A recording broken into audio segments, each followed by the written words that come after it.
What type of properties can this be used on? Can it be used in the residential space, commercial, all? It can be used on any property besides for your personal residence. Okay, so any property whatsoever.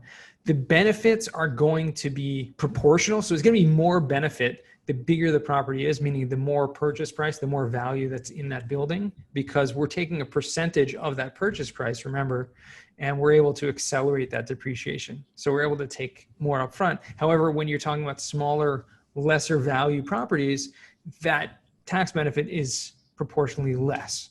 So, it can be single families, can be multifamily, can be commercial, retail, office stuff. So it doesn't matter. Every single type of property can benefit from this.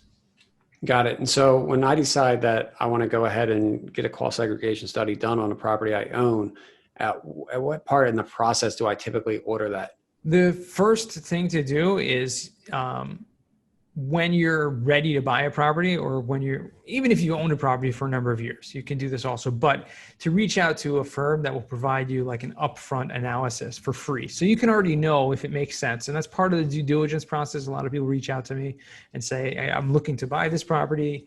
I'm going to pay X. This is what it is. Give me some details about the property. We'll be able to run an estimate, and you're able to see upfront if it even is beneficial or not, or to what extent it is beneficial. And then once you close on the property, it's best to get it done in the first year.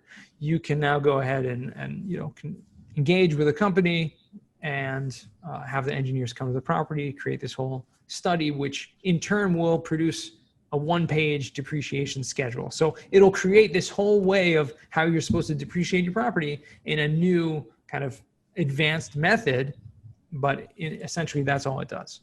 So if I am buying a property and I want to provide you that information, what is that information? Is that the age of the property? Is that how old, the roof is? Or what are those aspects that you need to know in order to present a projection? So there's actually a lot of details that our engineers look at to run that estimate.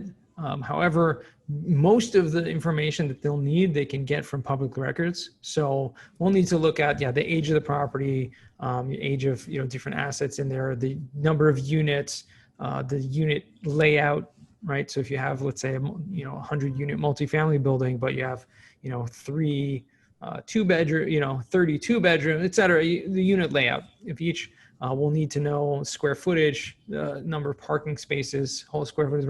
But essentially, from the address, we'll get all that from public records. So in short, we'll need the address of the property. And for most of real estate investors, might not be organized. That's best, right? Here's the address, email, give me back something, right? We'll need the address. We'll need to know the purchase price, because the basis, the tax benefits is going to be based fully on that purchase price.